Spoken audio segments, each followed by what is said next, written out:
नमस्कार दर्शकों, आप देख रहे हैं दूरदर्शन हिमाचल और मैं दामिनी भारद्वाज आपका बहुत बहुत स्वागत करती हूं हमारे आज के कार्यक्रम कृषि जगत में। दर्शकों, अपने इस कार्यक्रम में हम प्रयास करते हैं कि आपको कृषि जगत से संबंधित नई नई जानकारी हम प्रदान कर सके और हर बार हम एक नए विषय के साथ उपस्थित होते हैं। और आज जिस विषय के बारे में हम बात करेंगे वो है फसल विविधता में जौ व मोटे अनाजों का महत्व, और इसके बारे में हमें जानकारी प्रदान होगी डॉक्टर मधु पटियाल जी के द्वारा, जो कि है senior scientist IARI research from Tutikandi Shimla. तो आइए अपने कार्यक्रम को आगे बढ़ाते हैं और सबसे पहले मैम हम आपका बहुत बहुत स्वागत करते हैं हमारे आज के कार्यक्रम में। मैम, जैसे कि आज हम बात करेंगे फसल विविधता के बारे में और जौ और मोटे अनाजों का जो उसमें महत्व रहता है वो भी हम जानेंगे आपसे, पर हम सबसे पहले हम जानना चाहेंगे कि फसल विविधता क्या है, हम कैसे समझे फसल विविधता को।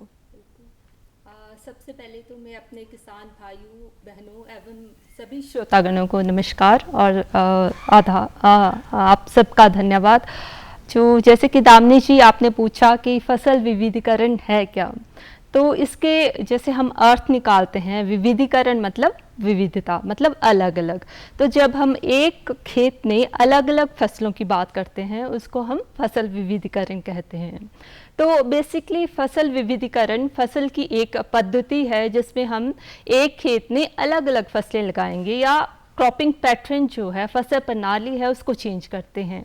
जैसा कि हम देखते हैं कि हम किसान भाई जो है गेहूं लगा रहे हैं एक खेत में, फिर अगले साल भी उसी खेत में गेहूं लगाते हैं, तो ये एक मोनो क्रॉपिंग चलती है, एकल कृषि प्रणाली चलती है।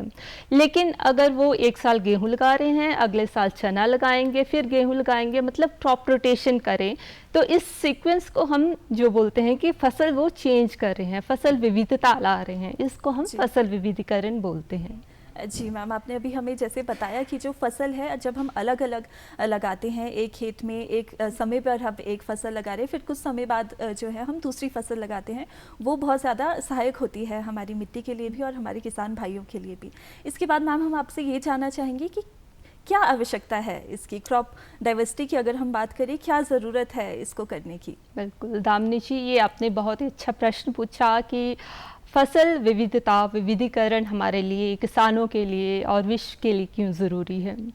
देखिए, जब हम फसल विविधीकरण की बात करते हैं या कोई भी ज़रूरत की बात करते हैं तो हम बोलते हैं कि necessity is a mother of invention, मतलब आवश्यकता आविष्कार की जननी है।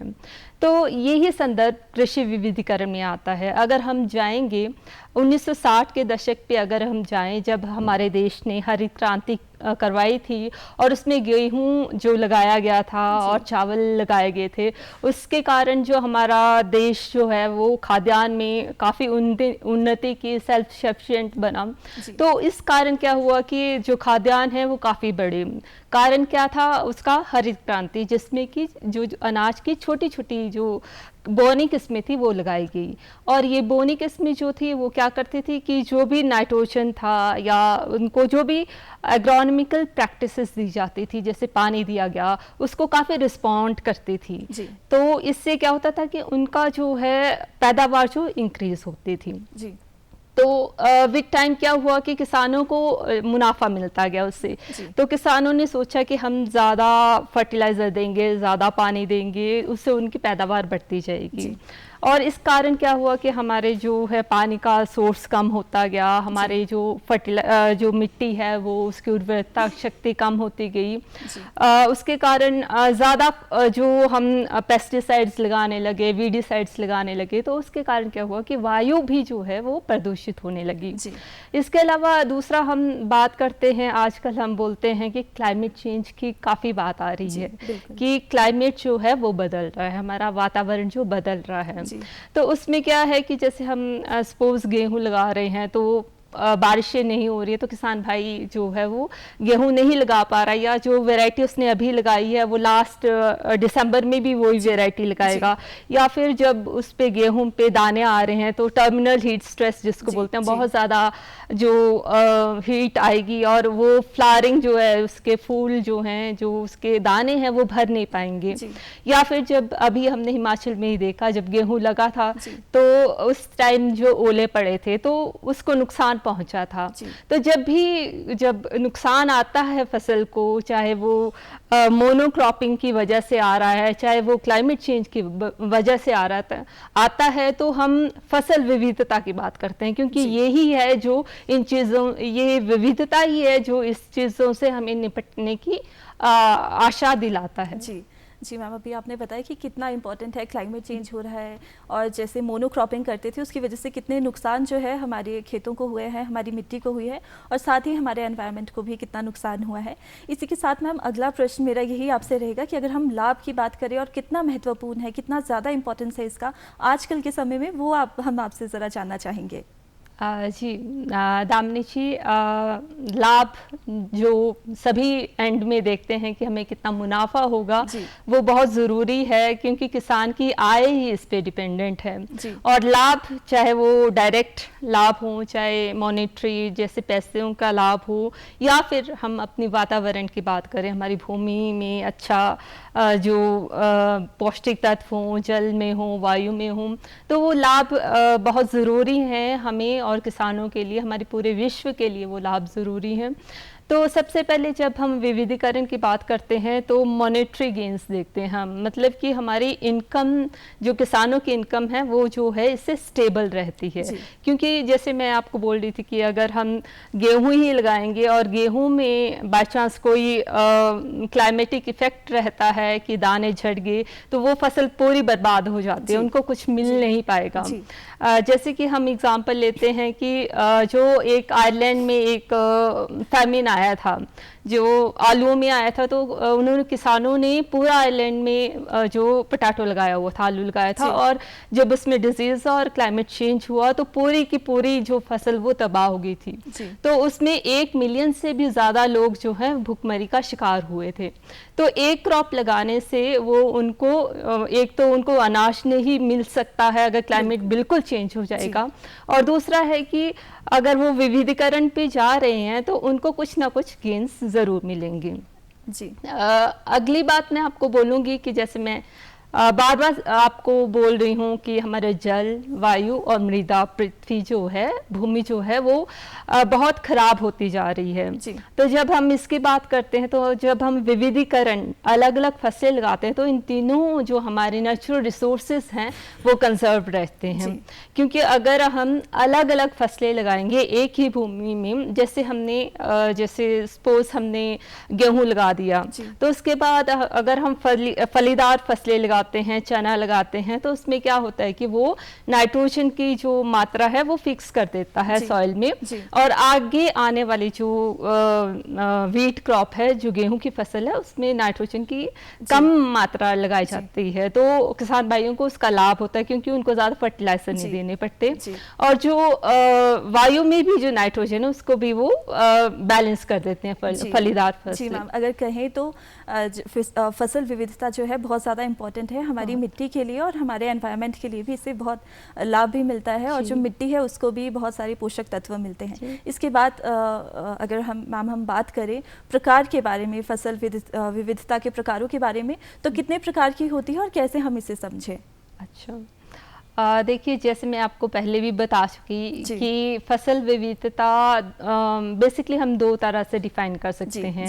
एक है मोनोक्रॉपिंग, मतलब कि एक ही, अगर किसान भाई एक ही फसल लेना चाहता है तो उसमें विविधता कैसे लाए। जैसे जो मैं आपको बोल रही हूँ, क्रॉप रोटेशन करे, कि जैसे अभी गेहूँ लगाए तो अगले साल वो उसको उस खेत में वो लगाएगा, जैसे चिकपी लगा दिया या कोई पल्स लगा दी, मूंगबीन लगा दी, कोई भी पल्स लगा दी, तो ये मोनोक्रॉपिंग है या एकल कृषि प्रणाली है, जिसको हम क्रॉप रोटेशन से चेंज करते हैं। या फिर हम बोलते हैं कि जैसे बहुत ज़्यादा फसलें जो हैं वो हम एक ही खेत में लगाएंगे एक ही साल में, जिसमें इंटरक्रॉपिंग या मिक्स्ड क्रॉपिंग आती है। जैसे इंटरक्रॉपिंग में जैसे गेहूँ की 4 लाइनें लगाई, फिर जैसे अगर आप तिलहन फसलें लगाना चाहते हैं, जैसे ऑयल सीड्स है, सरसों लगाते हैं तो उसकी 2 लाइनें लगाते हैं, फिर गेहूं की 4, फिर 2। तो ये जो है, ये एक पद्धति फार्मर अपना सकते हैं। या फिर अगर उनके पास टाइम नहीं है तो वो जैसे कि हमने लोकल फार्मर्स को देखा है कि वो इकट्ठे ही लेते हैं गेहूं और इनको सरसों को और इकट्ठे लगा देते हैं, तो वो भी मिक्स क्रॉपिंग, ये भी क्रॉप डाइवर्सिफिकेशन की एक टाइप है। जी मैम, अभी अगर हम अगले अपनी कड़ी पे जाएं और हम मोटे अनाजों और जौ के बारे में बात करें, तो अभी हम हाल ही में सुनते हैं मिलेट ईयर के बारे में। पीएम मोदी द्वारा जो है हमने सुना था मिलेट ईयर घोषित हुआ था, और जो मोटे अनाज है उनके फ़ायदों के बारे में भी हमने जाना। तो अब हम आपसे जानना चाहेंगे कि ये मोटे अनाज क्या है, किस तरह के होते हैं, और ये हमारी फसल विविधता में कैसे हेल्पफुल हैं? जी दामिनी जी, ये तो बहुत ही अच्छा प्रश्न है, क्योंकि जब हम विविधता की बात करते हैं तो जो हमारे बहुत ही बुज़ुर्गों के अनाज हैं वो हम इंक्लूड ना करें तो उससे विविधता आना संभव ही नहीं है। जैसे कि मोटे अनाजों की आप बात कर रहे हैं, तो आजकल काफ़ी मोटे अनाजों की बात हो रही है, पर ये मोटे अनाज हैं क्या? तो मोटे अनाज को जो हम कहते हैं कि इनको पौष्टिक अनाज भी कहते हैं।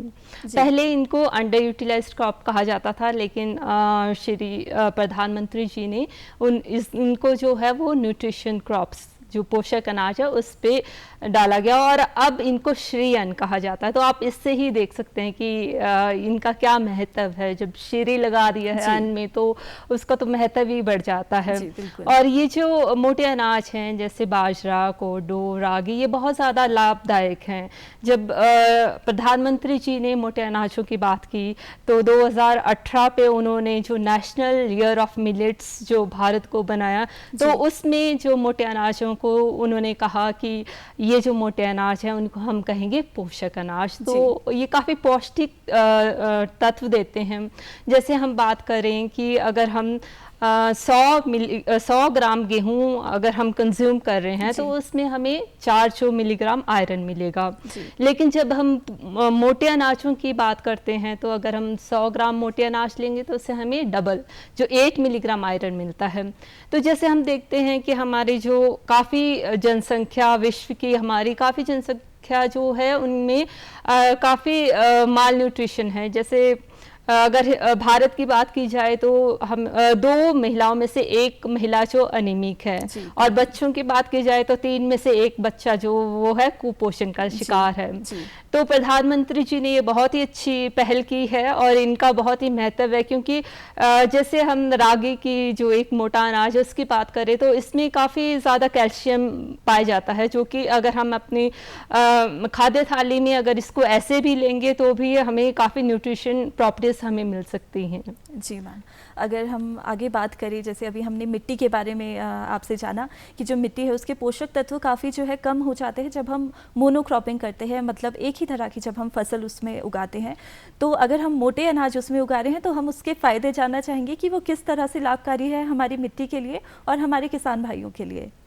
बिल्कुल, जैसे कि अभी बात चल रही है कि हमने हरित क्रांति में काफ़ी रेवोल्यूशंस आए, काफ़ी हम फूड सिक्योरिटी की बात कर रहे हैं, जो हमने गेन भी किया कि कैसे हमारी फूड सिक्योरिटी अब स्टेबल हो गई है, हम अनाज में सक्षम हो गए हैं।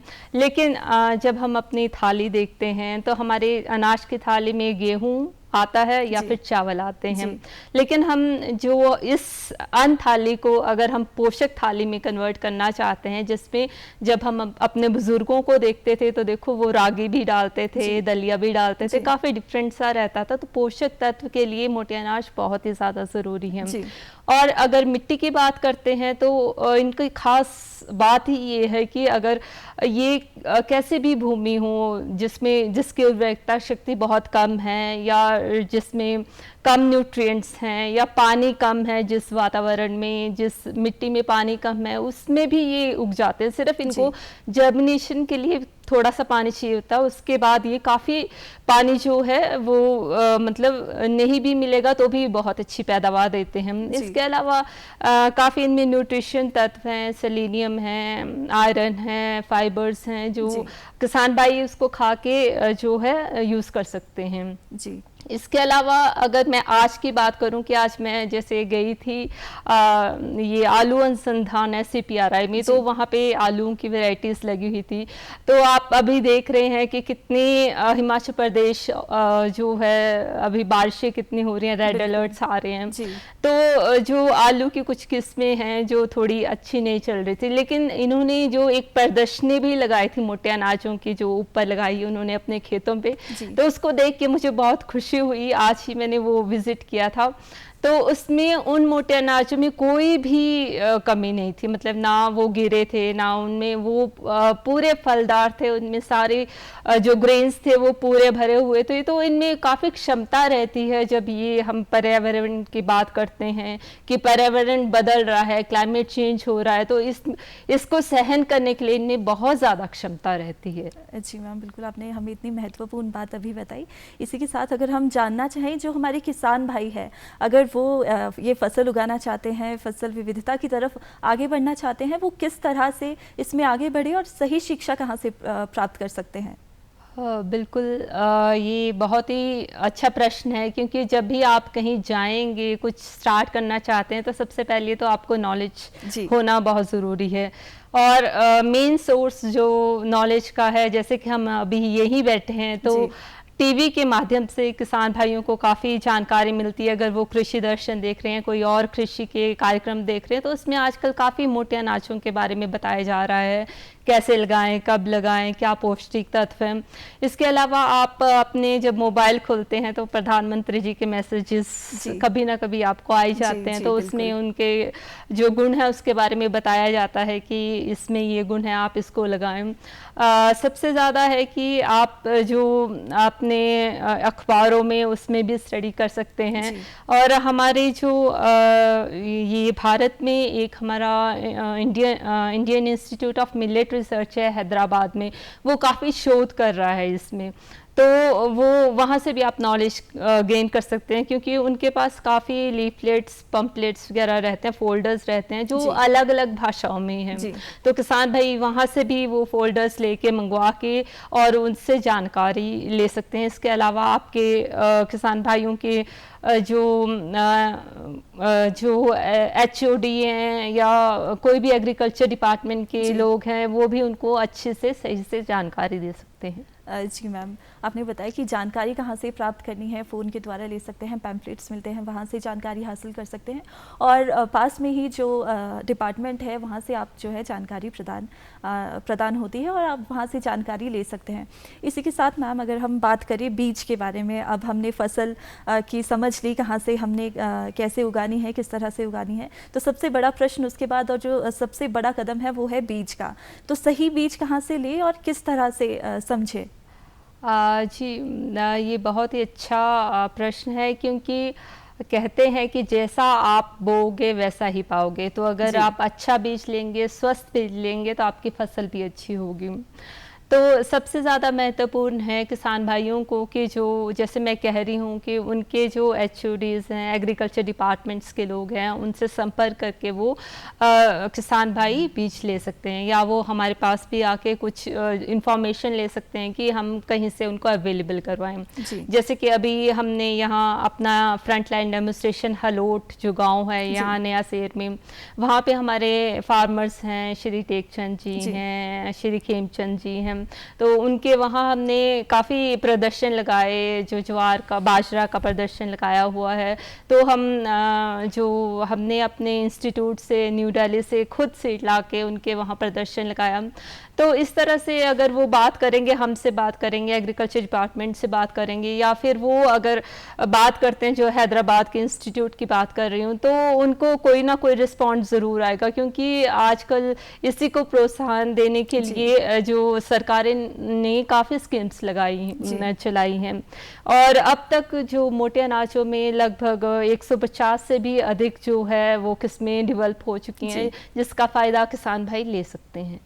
जी मैम, अगर हम बात करें मोटे अनाजों की, अभी हमने बात की, अगर हम जौ की तरफ आगे बढ़ें तो हम जानना चाहेंगे कि जो जौ है वो किस तरह से फ़ायदेमंद है हमारी मिट्टी के लिए और किस तरह से ये फसल विविधता में हेल्पफुल है।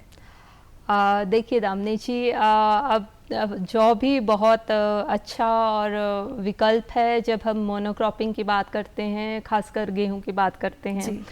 तो जौ जो है वो बहुत ही पुराना हमारा आहार रहा है। कहते हैं कि सृष्टि में जो पहला अन्न था वो जौ ही था। इसलिए जब भी हम हवन करते हैं तो सबसे पहले जौ चढ़ाते हैं, जौ के जवारे लगाते हैं। और जो हमारे ऋषि मुनि थे उनका मेन खाद्य पदार्थ ही जौ था। तो देखिए तब से लेके ये अब तक भी चला हुआ है, तो इसने काफी वातावरण के उतार चढ़ाव देखे हैं।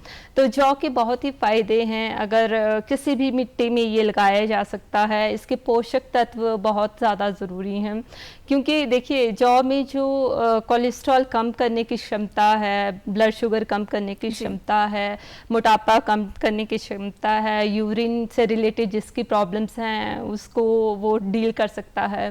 तो इस तरह से इसमें काफ़ी जो यूज़ हैं इसके।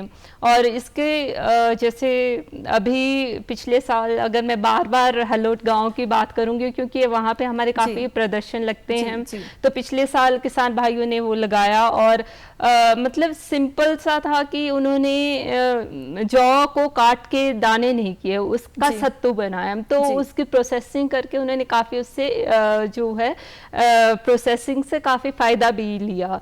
तो जौ के काफ़ी फ़ायदे रहते हैं। जैसे अगर हम मिट्टी की बात आप जैसे कर रहे थे, तो अगर हम हिमाचल में अपर में जाएंगे जहाँ पे सेब लगते हैं, तो किसान भाइयों ने जो सेब के बागानों पे जो है वो जौ लगाया होता है। कारण ये होता है कि जो सेब के जो साइड में जौ इसलिए लगाया कि जो फास्फोरस अवेलेबिलिटी है उसको जौ जो है वो इंक्रीज करता है, और जो वाटर होल्डिंग कैपेसिटी है उसको भी इंक्रीज करता है। तो जौ के बहुत ही ज़्यादा फायदे हैं। जी मैम, अगर हम अब बात करें फ्यूचर क्रॉप डाइवर्सिटी की का क्या है और किस तरह से हम आने वाले समय में देखेंगे कि इसका इम्पोर्टेंस क्या रहेगा और ये कहाँ ले जाएगा हमारी दुनिया को?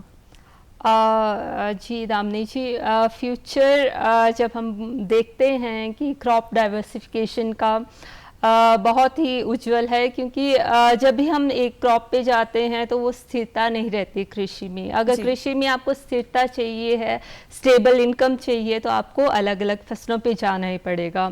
दूसरी बात जो हम बोल रहे थे, नेशनल फूड सिक्योरिटी मिशन की बात कर रहे हैं, तो फूड मतलब खाने की तरफ जा रहे हैं। लेकिन जब हम इसको बात करते हैं national food and nutrition security, तो हम खाने के साथ साथ हम न्यूट्रिशन की भी बात कर रहे हैं। तो जब हम न्यूट्रिशन की बात करेंगे तो हम अपनी थाली, खाने की थाली को हम इस तरह से सजाएंगे कि जिसमें खाद्यान्न हो, फिर उद्यान फसलें हों, गाह हो, सब्जियां हों, फिर जैसे पल्सेस हों, ऑयल सीड्स हों, वो सभी अगर उस थाली में आएंगे तो हमें बहुत ही फ़ायदा रहेगा, क्योंकि जो हम सप्लीमेंट्स बाहर से लेंगे उससे हम निजात पा सकते हैं। इस तरह से इनका काफ़ी फ्यूचर है आने वाले समय में। जैसे कि माननीय प्रधानमंत्री जी ने अब 2018 में जब नेशनल जो मिलेट्स ईयर की बात की थी और उसी में प्रपोज किया था 2023 को इंटरनेशनल मिलेट ईयर का जो अभी चल रहा है, तो उसको समर्थन देने के लिए 70 से भी ज़्यादा कंट्रीज ने उसको समर्थन दिया था। तो आप सोच सकते हैं कि इसका फ्यूचर कितना ब्राइट है। और अब जैसे G20 की बात कर रहे हैं हम, माननीय प्रधानमंत्री जी ने इंडिया में G20 का आगाज़ करना है, किया है, तो उसमें भी जो भी बाहर से जो भी मेहमान आएंगे, जो भी नेता आएंगे, उन सभी की जो पोषक थालियाँ होंगे उसमें ये पोषक अन्न जो है, श्री अन्न परोसे जाएंगे। तो विद टाइम जो है इनको बहुत ज़्यादा प्रोत्साहन मिलेगा और काफ़ी ज़्यादा इनका बढ़ावा मिलेगा। जी मैम, आज आपने हमें इतनी गहन जानकारी प्रदान की कि मोटे अनाज जो है वो कितने ज़्यादा इम्पोर्टेंट है, और साथ में हमने जौ का महत्व भी समझा कितना इम्पोर्टेंट है हमारी मिट्टी के लिए और हमारे जो पर्यावरण है उसके लिए कितना ज़्यादा इम्पोर्टेंस रखती है हमारी फसल विविधता। मैम, हम आपका बहुत बहुत धन्यवाद देना चाहेंगे हमारे कार्यक्रम में आने के लिए और हमें इतनी गहन जानकारी प्रदान करने के लिए। धन्यवाद। और साथ ही हम धन्यवाद करना चाहेंगे अपने दर्शकों का हमारे कार्यक्रम में अभी तक हमारे साथ बने रहने के लिए। अब हम आपसे लेंगे इजाज़त, लेकिन आप देखते रहिए दूरदर्शन हिमाचल। नमस्कार।